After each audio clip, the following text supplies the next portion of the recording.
talk about Manchester United and Arsenal.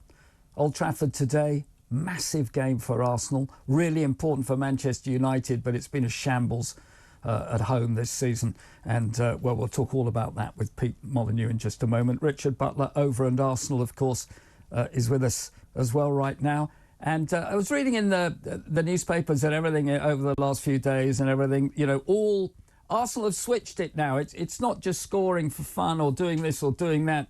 1-0 to the Arsenal, as you'll remember only too well over the many years when you've won the title in other competitions. And that was exactly what was needed today. It was, yeah. I mean, you get to this point in the season and just take the 3 points. It doesn't matter how you play. You know, it's no good winning 4-0 away from home. That's just showing off.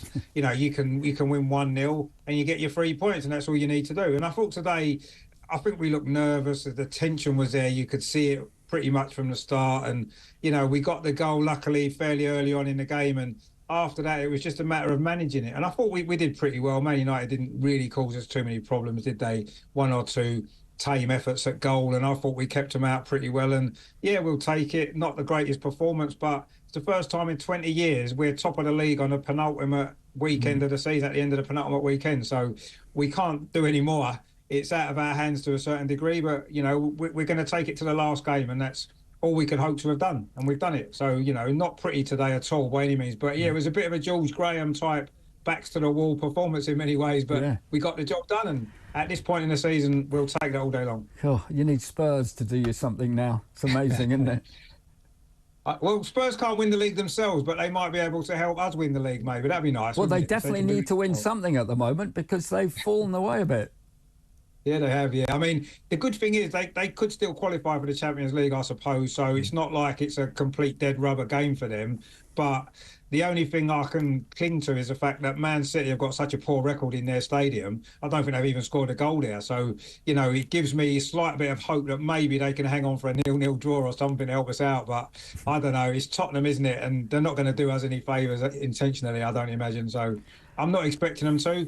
But you never know. Football's a strange game sometimes, you know, 90 minutes, anything can happen. And who knows? They've lost there plenty of times before. So fingers crossed on Tuesday, we'll be praying, and that's all we can do. One of the great things I always learned, Pete, as a broadcaster was when you interviewed Sir Alex Ferguson, for good or for bad, whether he was happy with you or cross or sad or whatever it was, he chose the right words and he knew what he was saying. And I just feel Manchester United, with the bit of the takeover and everything else, they need this. Your club needs to shut up a bit and get back to what Fergie would have said doing. Get the right players in the right places at the right time and understand the club. Well, you're absolutely spot on, Mark. We should always let the speaking be done by the footballers on the pitch. That's what we've done for years and years. But in bad times, it's hard to do that because I know Fergie was exactly what you described, but not in his first couple of years when he was struggling. It did sometimes sound like he was making excuses, that he didn't quite get what the fans wanted. And I know that Ten Hag sounds a little bit like that now. And it's the same tune coming out saying, look, I know it's bad and our standards should be higher and this is what we must work to. I'd like him to tell us a bit more about how he's going to do it. But at the moment, he is forgiven, I believe, by the mass body of supporters that attend Old Trafford, that the injuries have hampered us so much this season. Let's see how we go from here next season. Yeah, that's a point I want to discuss with both of you now. And I'll come back, Pete, to you first of all. You make such a good point there, is that there is the ability to have these great squads these days, these big squads and what have you. I think probably at times not enough is done with the players that you need at the club who aren't going to be playing first team in the first 11 the whole time, but are going to be needed when injuries and what have you, because attitudes matter with that. And I think there's one or two of those at Manchester that have let you down a little bit this season. Yeah, sure. Well, it's a huge job, man management in any organisation. And it used to be difficult when you had squads of 16 players, but now, I mean, when they go off at half time, the two teams, there's 22 players, but there's about 400 people follow them down the tunnel. I don't know who all these people are. So massaging all those egos all the way through the season for some very highly priced players with agents with money signs in their eyes. It just makes it difficult. And of course, you have the media, understandably. They want quotes all the time because to keep feeding that monster. But it is part of what the game has become today. And I don't knock it. We've just got to learn to live with it. It's great when you're having a season like Arsenal are, or Man City, or even Liverpool till a few weeks ago. But it's hard when you're a top team and it's not working, if you're United or Tottenham at the moment.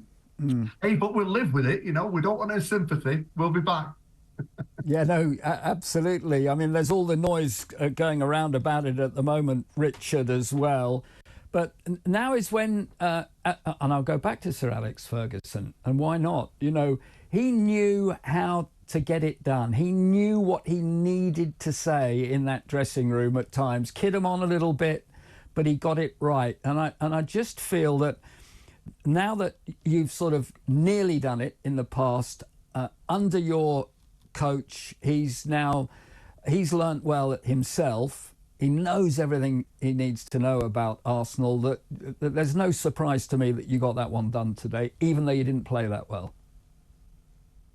Yeah, I mean, I thought it was a tough one today because obviously with Man City winning so well yesterday, it's the first time in a few weeks we've played second and we had the pressure. We wasn't top anymore going into the game, and it's at a ground where we don't generally do very well, regardless of how the teams are doing in the league. You know, we've gone there in great form before and lost on a number of occasions over the years. So it was a difficult one today. I wasn't really sure how it was going to play out. I was a little bit worried that maybe, you know, last season when Man City took over us towards the end of the season, we kind of fell away and almost like we'd resigned ourselves to the fact that we wasn't going to catch them. Whereas today, yes, we didn't play very well. There's no getting away from that fact, but we found a way to win the game. And I think that the biggest positive this season, you know, whether or not we still finish second again, which seems likely, is that at least this time we've shown a better mentality in the tough moments. And there's been tough moments, you know. We lost to Aston Villa. It could have fell apart, but we've gone on and won every game since. And not always with great performances, but it doesn't matter. As I said before, this part of the season, you've got to find a way to win. And I do feel that Arteta has, you know, I wasn't always convinced about him in the early stages in particular. He seemed to make a lot of the same mistakes over and over again, and we wasn't really seem to be getting anywhere. But obviously 2 seasons in a row now, we've put in really, really solid Premier League seasons, you know, well over 80 points. And it's only a exceptional Man City side that's been able to stop us from winning the title. And you know, I just hope that we're able to continue this, really, because most teams can only really have 2 or 3 good seasons together, and then you have to start breaking them up, don't you? Players get older, or the contracts come to an end, and you have to replace them, and that's when the problems start. Can Mikel Arteta replace players in this squad and keep building, as Alex Ferguson did so well for so many years? Arsene Wenger did it as well at Arsenal. Can Arteta do that? Because he's very particular about the type of players that fit the way he wants to play. And my worry is when some of these players maybe do get moved on, who's going to come in and replace them? And will we be able to maintain this level of consistency that we've done? I think next season's not going to be a problem. I think most of these players are going to stay, not a worry. We're going to add a few to it. But maybe in 2 or 3 years' time, when you have to start planning for the future, don't you? You can't keep the same team for 5, 6 years. It doesn't work. So that's my concern. But at the moment, let's just enjoy the ride and let's see what happens next week. Because, you know, if it ends in glory next Sunday, then we won't think too much about that, will we? No, I mean, I think as well, I everything sort of the pendulum comes back a little bit the other way, doesn't it? And I know that, you know, we read the headlines, we read the pieces from some excellent, obviously, football correspondents who've seen it all. But I still think that clubs that will back the manager because they know he's the right one, if he gets the chance more than just 1, 2, 2.5 seasons, he can then plan for the future that you have just said. If he knows that basically he's working with what he's got this season, and if it goes wrong, he knows he's out, I don't think you get the complete man. No, you don't, and you're not going to get a complete job, are you? I mean, it's difficult to know. I mean, Arsenal are in a phase where we've come from being, in a similar position to where Man United are now. We've come from there a few years ago, and we've been allowed to, or Mikel Arteta's been allowed to build this team, and it's produced the team that we've got now, which are very, very close to winning the Premier League.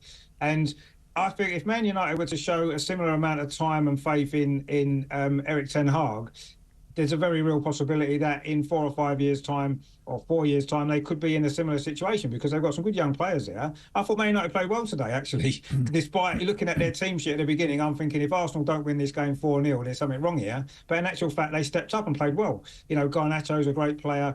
They've got a few. Dalot's a good player as well. And you can see that with... if he's allowed to bring in the players he wants to improve the squad and improve the team, I think in a couple of years' time, Man U could be a lot more competitive. And it's maybe what Arteta's doing at Arsenal, what Arsenal have done with Arteta, could actually set the benchmark going forward. And maybe teams will now look at it and say, you know what, maybe if we do stick with a manager a little bit longer, because Arteta could have been sacked 2 years ago, easily. Yeah. When we were struggling, he could have been, but the club stuck by him. And maybe that's a blueprint now for the future. Rather than getting rid of a manager after a season or 2 seasons, maybe keep him like Pochettino at Chelsea. He's starting to get it together and give managers time. And yeah, okay, you can't give them forever. You've got to be realistic. If it doesn't work in 3 or 4 years, you've got to say enough's enough, or 3 years. But don't make that change so quickly. And if anything happens, if Arsenal have learned anything, or if other clubs have learned anything from Arsenal, it should be that over the next couple of years. Give managers the chance, back them, and give them the opportunity. If they still fail, then fair enough. They probably don't deserve to get any more time. But don't just get rid of them after a season when you can't do anything in a season or 2. It's impossible. Yeah. In the Premier League these days, where how competitive it is, and you've got a club like Manchester City, you have to give your manager time to be able to build something that can potentially compete with what you're up against. And Arsenal have done that really, really well.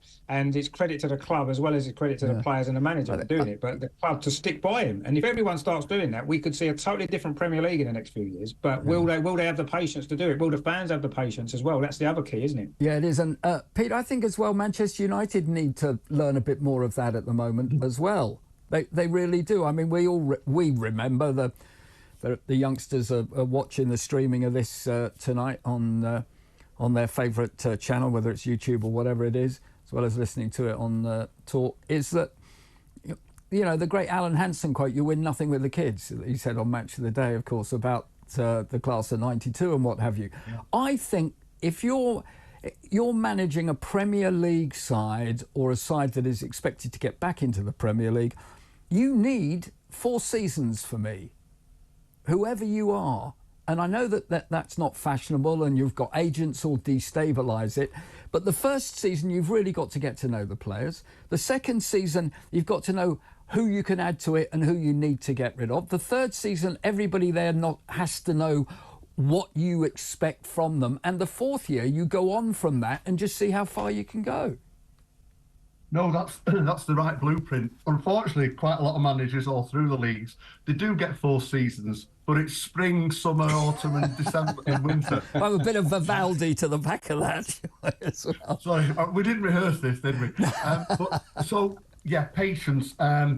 Alex Ferguson, you mentioned a couple of times there, Mark. Yeah. He often said he realised that what he needed to win that cup in 1990. He said that bought him time. Winning the league then 3 years later brought him control. He could then go to the board, just like George Graham used to in the great Arsenal manager, and then say, right, I want this, that and the other. So it's about belief. You put your faith in a manager, but you've got to see something come of it, either a trophy or moving in the right direction. Ten Hag is trading on now that he won the League Cup last year and hopefully the FA Cup this season. Yeah, I think as well. You need to get that trophy under your belt. Solskjaer couldn't get it. One of the other things that, I remember it was when Manchester United, it was a European Champions League final. I think it was in Barcelona, actually, when I really learnt more about the European and world scouting system that Manchester United had, a brilliant one at that stage. Yeah. Everybody knowing exactly what the club was looking for. And I'm sure there's a bit of that has gone now as these agents just take over and they want to destabilise everybody because they're just looking at their next big payday and percentage out of the player. Well, they are, and that's their prerogative. That's where you need a strong management setup in your recruitment and retention. You get the right people in, not just ability, not just staying fit, but also have the right attitude. And you get them on the right sort of contracts. And I think that when we look over the last 10 years, it's obvious with hindsight, whilst we celebrated the players that came in at the time, some of them were past the best or past their peak, and others didn't quite fit in with their attitude. So you've got to have the right setup. The final say should always be with the manager, in my opinion, whether he or she believes that that's the person they want to fill the role. But I don't think United's DNA has changed. Manchester United fans want United to play like the team of the 2000s, the 90s, the 60s, the 50s. Go forward with power and pace. Yeah. At least try and win by playing attractive football. The biggest crime you can commit at the Old Trafford Assizes is not to go out and play and try and play entertaining football. You can get away with odd 0-0 draws and boring games, but you've basically got to entertain those fans, and they'll support you loyally. So we're not at that stage yet, but I think Ten Hag can do it, and if he does, he'll have built on a strong foundation rather than built on sand. Well, whatever happens, Manchester City, West Ham United now this final day, and what Manchester City have got against Spurs in midweek. Arsenal against Everton. It is an important game for you at the end of the season. All you can do is go out there and win and hope that Thursday that Manchester City have dropped other points in North London. Yeah, I mean, it's been the case for a while now, hasn't it? We can just win our games. That's what we can do. That's what we've kept doing.